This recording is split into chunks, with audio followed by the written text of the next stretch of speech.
just because you don't systemize it doesn't mean it's going to magically stop happening in your business. What you don't realize when you fast forward 1 year, 2 year, 3 year, 5 year is it's actually easier to build them when you realize. But in the moment, it's easier to not.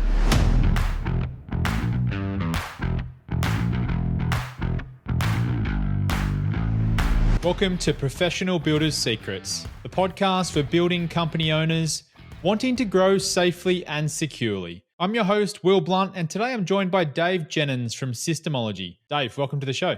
Hey, Will, it's a pleasure to be here. Absolute pleasure having you on. I was just mentioning before we jumped on that I've been listening to your voice in audio form, listening over your audiobook, which has been a really enjoyable experience. Can you start by sharing with the audience a bit of a background about where you've come from? Yes, I've been a business owner all my life, and I've tried numerous different things, everything from selling pieces of the MCG to having a rock and roll clothing music store that we franchised and built up a few stores, to running a digital agency. And then that's not to mention all of the little side projects and things like that. So always been a business owner. And then most recently in the business Systemology and System Hub, kind of taking a lot of those early learnings and then really rolling it into the current business. Yeah, perfect. So what does your business System Hub or Systemology do? Yeah, so we help business owners get out of the day-to-day operations of running their business. Primarily, we do that by focusing in on the systems and processes, really thinking about what are the essential, repeatable, delegatable tasks that we can identify and really help to document, and then transfer those on to other team members. I feel like it's a particularly weak point for a lot of business owners and something that hasn't really had a huge amount of attention put on it, and a lot of business owners struggle with it. So that's the problem that I really go to work on and make that as easy as possible. And to do that, we've developed a system to help someone extract and organize and optimize that best practice. What made you stumble across this type of business? And was it your experience with those other brands that you mentioned and the systems? Look, when I look back now, I realized I've always been a systems person. I think maybe it came from my dad. I remember one of the very first systems I ever saw was a system that he put into place for my brother and I. And it was basically to gamify life. We could earn points by doing different activities around the house. And then at the end of the week, he'd calculate it up and then we'd get our pocket money. So that was the first system that I ever remember seeing. Then after that, I got interested in the stock market education space, and that was all about trading plans and getting systems into place. And then the Planet 13, the rock and roll clothing music store, we franchised that. So that was all about systems. So I realized that systems, for me, to a certain extent, came a little bit naturally.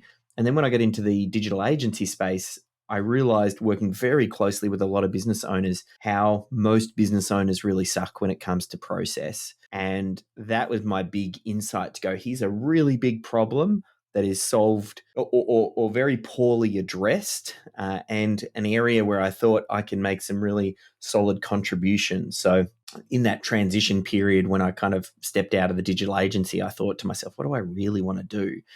And that's when it just kind of became obvious to me. A few other things sort of fell into place, and I just said, yep, this is the direction I'm headed. What's that? How do you identify that you're not systemized enough? I mean, as a business, I've run my own business for almost a decade as well. And I don't think I realized until much later on in the piece that was the problem I had, because, it was like I couldn't give up control or something like that. Yeah. I've started to realize that effective business systems development is the master skill of the business owner. Really, that is the ultimate skill because it touches all aspects of the business. And I have this belief that every problem that you have in business is a systems related problem. So if ever you want to fix anything, if you don't have enough leads, if you are having trouble with staff, if you've got finance troubles, you want to just trace it back down to the system level and then go to work on it at that level. So for me, I kind of realized that this is something that every business owner needs to master. And it's a skill, I think, that you need to build into the DNA of your business from day dot, because the bigger you grow, the harder it is to start to change culture and the way that team members do things. So I actually think this is just a way of thinking and an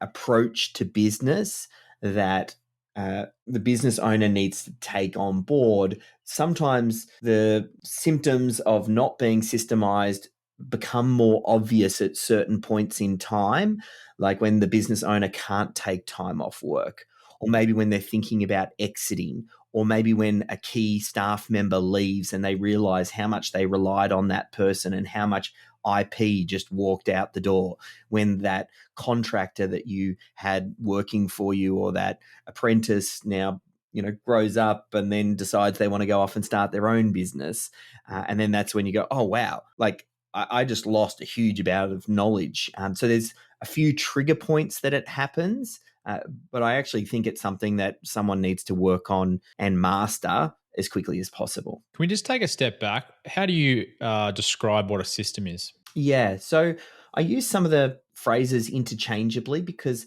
there are SOPs, standard operating procedures, process, how to documents, systems, and part of all of those different words, and they do have varying definitions. That contributes to the confusion people have when we talk about creating systems and processes. So when I say systems, I'm really just talking about it's a series of steps that, when followed, create a consistent outcome. And what I like about that definition is it works on a very small level and it works on a very big level. So on a small level, it might be the step-by-step system on how you issue out an invoice through Xero. But it also works at a very high level, like, well, maybe it's like an overview system that details the key milestones that you go through when you're building a residential property. And while you might not go into the micro detail in that overview system, it has the high levels. It's a consistent set of steps that you follow that produce the outcome. And then you can actually build in more detailed subsystems underneath that. So it's that definition of a consistent set of steps that produce this consistent outcome. Yeah, I like that. As you were explaining it, I was almost visualizing a layer. It's like you've got an overarching system and then you've got systems within that. That is exactly the picture. So, and that's the wording. I try and use that idea of the overview system so it immediately clicks in someone's brain. And what that does is it actually makes it much easier to go from something that's very complex, like building a house, very complex, lots of moving parts, lots of different contractors. And sometimes a builder might go, how on earth am I going to systemize that? Whereas if you start off with that overview system in mind and just like you said, levels, I think that makes it much more accessible and achievable. Yeah, how do you approach that? Because it might seem overwhelming if you've got next to no systems in your business and you're starting from scratch. That feels like a lot. Yeah, look, there's a few different mindsets that you approach it with. The first one is just because you don't systemize it doesn't mean it's going to magically stop happening in your business. Your business is already kind of working. So the aim of the game is applying 80-20, that rule of what are the most important 20% of the systems that deliver the bulk of the result. And what in your business do you feel like you want to have done a certain way because it's really important to deliver great outcomes for your clients? So you identify those and you go to work on those first. So a lot of it just has to do with you have to start somewhere. Well, let's start with some of these really most important systems and processes or areas in the business where you've got a problem. Like I said, all problems in business really are just systems problems. It makes a lot of sense. I like the idea of starting with the client and the systems around that because it's like essentially what makes your business run. Yeah. That's another thing I think, like in my book, Systemology, the first step, we have a tool we call the critical client flow, and it's just about mapping the linear journey that the client and prospect in business goes through to deliver a core product or service. And the whole premise is if you can deliver a core product or service that doesn't have key person dependency, that's consistent, and you can make that happen without you, the business owner, then the business can make money. Once you have cash flow coming into a business and it makes money, you can actually solve just about any other problem in business, because then you can go hire the consultant or the team member or the person that can solve those other challenges in the business. So you really want to first focus on how can you make your business repeatable and consistent in delivering a core product or service, and remove that key person dependency so there's money coming in, rain, hail, or shine, and whether you're in the business or out of the business. So we've been talking more generally about business, and you've touched on how it relates to building companies a little bit. But could you go into more detail about the risks of not systemizing a building company and how maybe these problems do play out in this industry? Mm. I definitely think it's more obvious in the building industry because you've got a lot of apprentices, for example, who grow in this industry. And when I think about a system and a process, it's really just to transfer knowledge. How do you make someone productive and valuable in your business in the least amount of time so that they can deliver to a better standard, so you can reduce waste and errors and double work, which runs rife inside the building industry. And that's exactly what systems do. They look to define the standard and the way that something's done so that projects don't blow out. And I know there are a lot of different challenging circumstances in the building industry at the moment with inflation and staffing and all the rest of it. When you get rock solid systems into place, it's a better experience for your staff. It's a better experience for your client. Your business runs more efficiently. It actually makes your business also more resilient. So as these different changes and things are getting thrown at you, you're more adaptable to change. So that's kind of like from a day-to-day operations, from a survival perspective. But even beyond that, like if you want to scale, you can't scale without systems and process. Like it's hand in hand, and why I said that it is the master skill, because systems and process, they're the building blocks of business. And whether it's a documented system or an undocumented system, you're still following systems. Like your contractors, they have a way of doing things that's stuck inside their head, or their team members are doing things a certain way. So all we're talking about is unearthing that and then and making it more transferable knowledge. Yeah, I'm sure there's a number of builders out there listening that have attempted to grow previously and almost got a bit frightened by the fact that things are going a bit haywire and they don't have those systems in place. So they just they default back to going, what, I can just keep it small and still make decent money out of that. Scale really just magnifies whatever result you're already getting.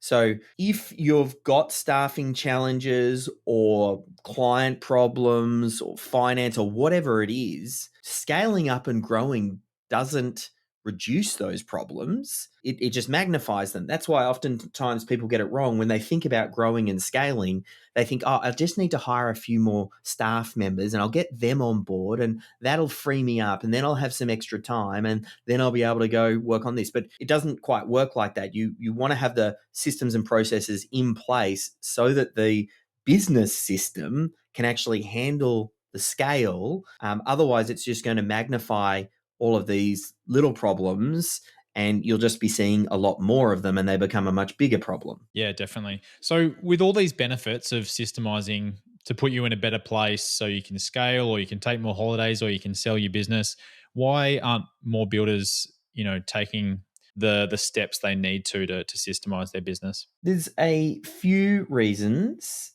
Sometimes the business owner thinks I'm not a systems person, like especially in the building industry. Maybe they've tried it in the past and it didn't quite work, or a big common one in the building space is that the business owner sometimes started out as the technician. They were the builder doing the things. So they understand things in really great detail. And because of that, like it's too easy for them to slip back into this technician mode of just doing the work.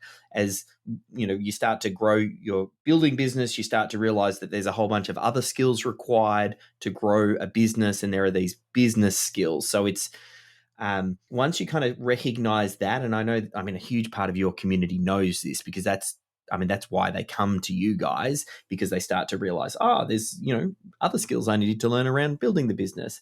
But it's oftentimes that they don't see themselves as a systems person, and maybe, oftentimes in the building space, we see these husband and wife teams where they any admin or sometimes it's the finance stuff gets shipped off to the wife, and she's kind of handling that, whereas you've got the builder that'll go out there and be on site and those sorts of things. So it's almost like just handballing that responsibility, thinking, oh well, that's not my responsibility, that's that's my wife's responsibility or someone else's responsibility. So yeah, a big part of it is that, and common things, not knowing where to start, thinking that systems won't work for their business because maybe their business is too complex, or when I grow and scale, I'll get to that later. Like there's all this baggage as to why, because oftentimes it's not something like when you build out systems, they take time, energy, and there is work that has to go in up front, and you don't necessarily see an immediate ROI on that. And it's important, not urgent work. And you've got a client on the phone saying, oh, I need this swimming pool built by Christmas. I've got a deadline. You got to get it done. What's going to get the attention first? Like in the building industry, there's 50 million things pulling at your attention, and systems and processes is always important, but not urgent. And then you never get to it. Yeah, I think that's exactly right. And it's easier not to do it. Yeah, I reckon that's the biggie. And it feels that way in the moment. What you don't realize when you fast forward 1 year, 2 year, 3 year, 5 year is it's actually easier to build them when you realize. But in the moment, it's easier to not. But all of the rewards that come from having a systems driven business, they're felt 1 year, 3 year, 5 years down the track. And then when you actually look into a business that's systemized versus not systemized, it's a night and day difference. And once the business owner actually gets it, you can't unsee it. And then you go, I could never imagine building a business any other way. But you have to first see it first before you can really embrace it. So if there is a little bit of that unwillingness to bite the bullet and actually start building out your systems, how do you encourage builders to lean into the process and take that first step? There's a few things. Firstly, you need the business owner to get effectively bitten by the bug, because they need to go all in on this. Like that's the first step. You need to see that this is the way and then really commit to it. One of the ways I explore the more I do this is like, what's the ROI on the effort, and helping business owners to understand where the payoff will come. So we try and work through that a little bit. It's sometimes a bit hard though, because systems are far reaching and they touch all aspects of the business, and there are a lot of unintended or second order consequences that have from putting this into place. But once they make the commitment that yes, they want to do this, then some other things they can do to lean into the process is things like getting an accountability partner. They're in your community. This is perfect to find another builder that decides they also want to do this, and you commit to each other. What a perfect time of the year, start of the year or whenever you're listening to this, to go, yep, I'm going to do this. And then you just need to keep it front and center long enough till your habits start to change.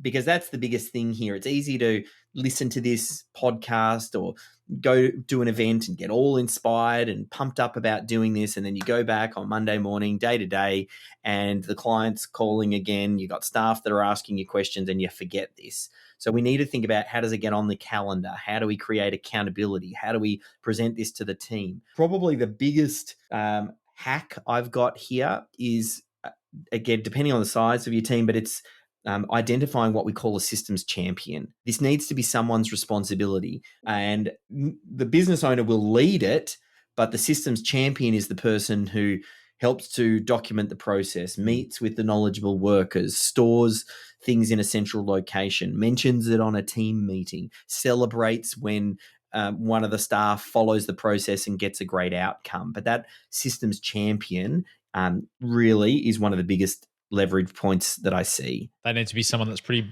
brought into the process and loves their systems, I think. Yeah, like you hit the nail on the head there. It's someone who naturally sees themselves as a systems person. They're the organized person. Even before you introduce them to systemology, they're like, this is just how they do things. They're organized at home, they're organized at work, and they can't help themselves. They are the perfect person. The other combo that I love, I actually quite like apprentices for this job, because if they've got the background skill of the industry, they understand the language and the lingo. Oftentimes, apprentices are young and hungry and they want to learn. And if you can pair them up with knowledgeable workers and they watch what they do and they record and document, it's a great experience for that systems champion, that new apprentice, as they're coming into an industry to learn more about how does this actually work? What does it look like to run a building business?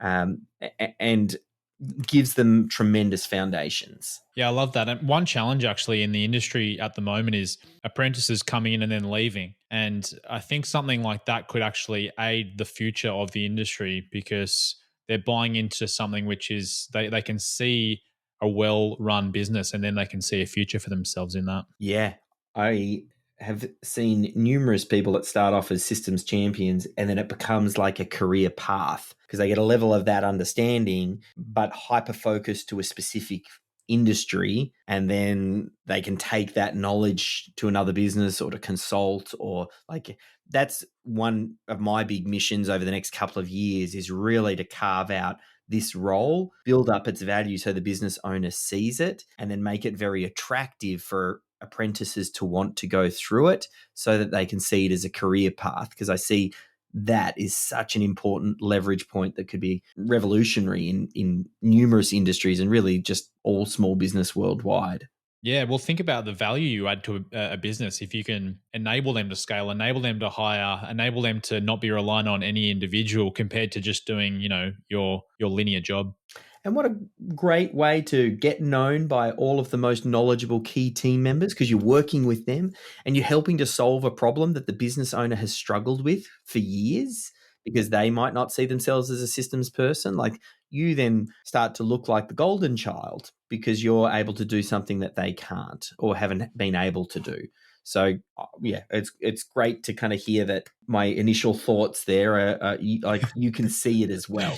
Like that's Yeah, my next book. My first book was Systemology, which is written for the yeah. business owners. The second book I'm working on is called Systems Champion, and it's written for that person. Interesting. But the way I was looking at it from the building company owner's lens as well, because all those things you were talking about is how they would motivate the systems champion to actually get involved as well. Yeah, yeah, So yeah. I yeah. love it. I'd love to explore a little bit more. I know there's quite a few people in your community that have systems champions and kind of following the systemology way. There's probably some stories. So if anybody's listening to this and they would love to be a case study, at the moment we are interviewing systems champions and putting them on our YouTube channel because I want to give business owners examples of this is what a systems champion looks like. This is what they do. Like you'd be seeing that firsthand with some of the clients. Yeah, absolutely. And I think, the other place that people can get inspiration is, as you mentioned, just speaking to other builders that have already gone through the process and they've systemized a lot of their business. And to be honest, any of our clients that have achieved above average results over many years, it's all come from their systems. Yeah, yeah, So it's you the just need to listen. common. I think the longer you're in business, the more you start to realize the importance of systems. It's generally newer business owners that sometimes you just have to earn your stripes and have the school of hard knocks to actually see the value of systems and processes. But again, once you see it, you can't unsee it. Yeah. I guess there's nothing wrong with that. It's all a learning experience, like Yeah. being in business anyway. So, Yeah. Yeah. That's it. Make it up as we go. but don't keep making the same mistake. Yes. Yes. Get into systemology. You mentioned complex systems, and obviously, in a building company, there is a number of complex systems and lots of moving parts. So, how do you go about systemizing those complex systems? It goes back firstly to the idea we touched on earlier with these overview systems. Whenever there's a level of complexity or overwhelm when it comes to systems and processes, the best thing that you can do is just chunk up, as in look at it from a higher level. Because the detail in some of those more complex processes can be discovered over time and added and built upon. So, the very first system you might create would be for a more senior team member that might know some of the ins and outs. And it's almost like for a project manager. Here is an overview system for a project manager to know the key milestones that must be followed to complete a particular project. What a great starting point. Then over time, you might go, you know what? Milestone number 2, that actually fits with this other team member over here, and I want them to do it. And I just want to give them a checklist on 30 things that they should do in that particular milestone. Well, that then becomes version number 1 of that subsystem. And this is why systems and processes, it's not a one and done. And we're talking about changing culture and the way that the business works, because these systems are living documents, and they can be videos or documentation that will grow and evolve over time, and you will add new things in. So that's why you have to build a culture that the team follows to do it. And then you'll just find initially in your business, it feels a little bit like whack-a-mole. And like you mentioned, you're solving one problem, then you're on to the next problem, then you're on to the next problem. Oftentimes then you go back and you have to solve the same problem again. So you're constantly solving lots of these same problems. As you start to fix them at the system level and you fix that problem once and for all, because now you've got a little checklist in it, next time another little problem pops up, you might make a small addition to that system, and then that ceases to become a problem. And over time, the problems get less and less and less because they're handled by your process. And then what ends up happening is that's when the business owner levels up and then starts to solve higher quality problems. Like, the problems never stop in business, or challenges, or whatever you want to call them. But you don't want to keep solving the same level low value problem again and again and again and again. You want to slowly work yourself up this ladder of problems so that you are working on the highest value tasks. So it's just an iterative process that you do step by step. And whenever you're overwhelmed, you just chunk up and start at a higher level first. Interesting. What level of detail are you putting into a documented system? And the reason I ask that is because I imagine there's a sweet spot. If you go too light, it's probably going to have too much gray area and maybe it doesn't actually Yeah. work. And then you might go too detailed where you just spend so much time and then it might be Yeah. overkill. What a great astute question, because this speaks to one of the misconceptions people think about when you think of a systemized business. A lot of people start to think about McDonald's. McDonald's is a great poster child for business systemization. Now, McDonald's, oftentimes they are recruiting 15-year-old kids off the street to teach them how to flip hamburgers. So there's a level of detail that they need to go to in their process to train that team member up. And they'll go overkill on process because of the team member that they're hiring. Not to mention, they've also been doing it for 60 years. So they've been spending so much time. When you're thinking about your business, you need to think about the role and who's doing the task to determine to what level of detail might you go. Maybe if it is a brand new apprentice and you're teaching the super basics to get them going, you go more detail in those. Maybe there are other tasks where you're going to have a higher skilled team member who's been in the industry for X number of years and they need just more of a checklist, a higher level thing. Maybe your bookkeeper has been with you for the past 10 years. You don't need to tell her to go to the login button and enter in Xero and do the two-factor authentication and then click OK and then navigate to the P&L before you don't need to go to that level of detail. So often you want to think about how important it is for the business. Are mistakes happening in that area that maybe you need to address? Who's going to be doing that task? What likely level of turnover is there going to be on that task? How frequently does it happen? There's a range of different things that you might need to consider. Generally speaking, though, starting off lighter first and then considering it version number one is a better way to go. And then you build the complexity over time. You don't start with the complexity. Yeah, I like that. I think that overcomes the pushback on, "Oh, it's going to take me too much time." If you just get a really light version one out there and then slowly chip away at it, then there's nothing holding you back, right? Yeah, and there's other little hacks. I talk about it in the book. Things like, especially in the building industry, we have a client called Dave Porter. He runs a company called Portervac. They clean commercial and residential roofing gutters, and they hop up on the roof and those sorts of things. Now, in his industry, there's a lot of the tradespeople and things. They're not overly techie necessarily, and like a lot of them are on the tools. And what we ended up doing with him is we got that systems champion, the apprentice, who went out in the field and took a GoPro and followed one of the expert tradespeople around for a day and recorded a whole bunch of little videos of them doing different things, setting up the truck, greeting the client, checking all the safety equipment, packing it all down, like all those little things. And they just ended up being little videos. So sometimes it can be little simple checklists. Sometimes it could just be the first version might be a simple 10-minute video. So you ideally want to make it as easy as possible for your knowledgeable team members. And that's why we talk about the idea of a systems champion, because they're often very busy and not everybody likes to document process. Like there's a lot of people probably in the building industry where the last thing they could imagine ever wanting to do would be building process. So we don't force them into doing it. We go, how can we make it easy for them? And maybe that's a video. Maybe that's someone else watching it and creating the checklist for them. Yeah, well, if you've got that systems champion, that makes a lot of sense. That GoPro idea is really cool, actually, because they're just doing their job, and so Yeah. you can And follow you're them around, and recording it. then Yeah. yeah, makes Yeah. a lot of sense. Rather than thinking to do video, you need to book out a whole day, go to a studio, do all this different stuff. You don't. Yeah. Just do it on an iPhone, make it a rough and ready video, understanding that this is an internal video anyway. It's not like you're going to post it on YouTube. No one needs to see it. Even if it's super, super crap, you delete it. Like Yeah.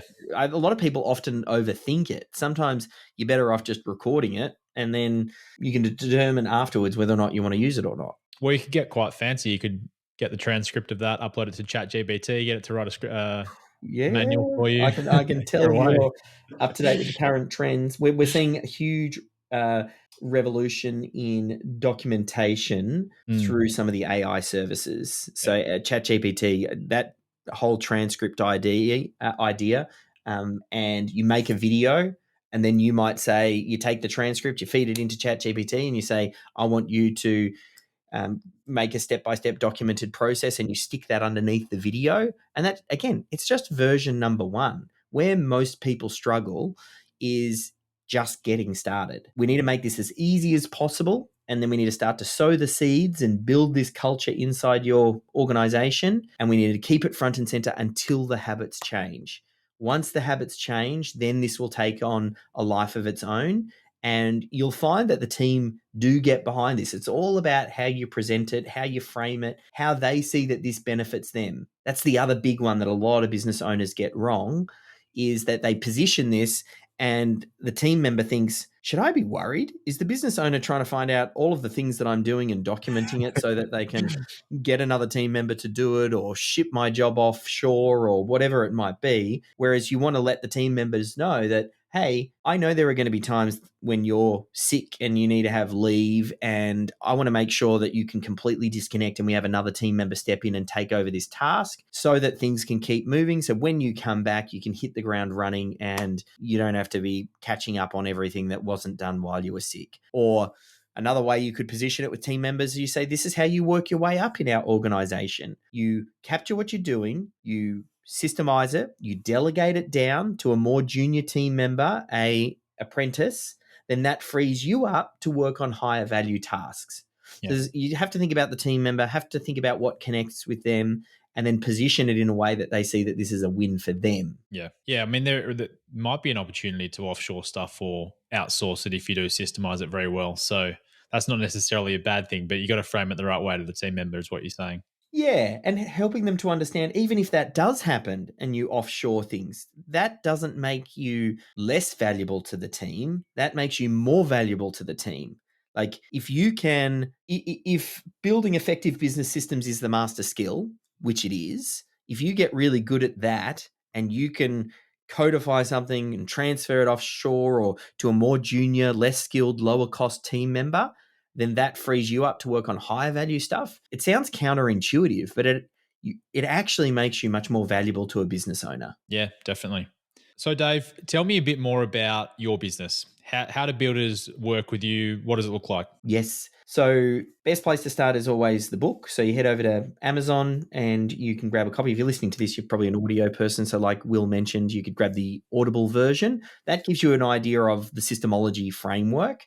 And then, if you need a little bit of extra hand, you can go to systemising.com. We've got a couple of different ways that we can work. We have the world's first and only training for systems champions. So we have an online academy where systems champions go through and get trained up. We also have some group programs we run where we can work with the business owner and the systems champion together over 6 months. And we also have some systemologists. We actually have some coaches and consultants that get trained up in our methodology, and then they can also work one-on-one with businesses.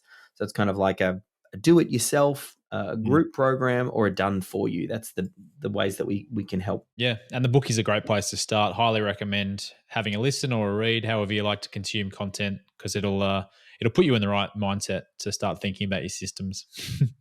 For our members out there as well, Systemology is a rewards partner. So that if they register their interest through there, we'll get that info across to Dave and the team, and they can get a cash rebate. Yeah, rock and roll. Yeah, we've worked with a few people from your group, and as I said, I'd love to get more case studies. That's probably the biggest thing. The best way I can help business owners and builders is to get some great case studies from clients and share that message. And then that inspires other builders. They see that and then they go, "Ooh, I want to do what they did. I want that result." So, yeah. Very cool. Well, any other advice you've got for builders out there looking to systemize their business? Biggest thing is just to get started. I'm hoping what we covered today lit a little bit of a fire inside you to see the value and recognize that you've really got to lead this. That was something I remember Michael Gerber told me, the author of the E-Myth. I got to work quite closely with him on a project. You'll hear about it in the Systemology book. But he had said to me, "Dave, don't let the business owners off the hook." Because when I wrote Systemology, I made it sound like, oh, you just handball everything to the systems champion and you don't have to do anything and this is all going to magically happen. And after that, he said, the business owner's got to lead this. You've got to get bitten by the bug. You've got to recognize that this is important and you've got to project it to the team. That doesn't mean you have to do the documentation. That doesn't mean that you're going to be the one recording the videos. Like, there's a lot of things that the systems champion will do, but you are the leader of the business. So you've got to let the team know that this is important and this is how we do things here. I'm hoping that's one of the big takeaways that people took from today. Very good. Yeah, that Michael Gerber story from the book is one of the great stories. So even if they just get the book and read that, that'd be well worthwhile. Yeah, it's a fun magical carpet ride, that one, that's for sure. Yeah, magical carpet ride. Good way to describe it. Well, Dave, thank you so much for coming on Professional Builders Secrets today. I've had a ball. I've learned a lot myself, and I'm sure the builders out there have got a lot to take away. They've taken tons of notes. So we really appreciate you coming on. Yeah, absolute pleasure. And a big thank you to our listeners out there, wherever you are in the world. If you like the show today, please subscribe to Professional Builders Secrets on your platform of choice. And if you're feeling generous, leave us a review. But until next time, have a great day.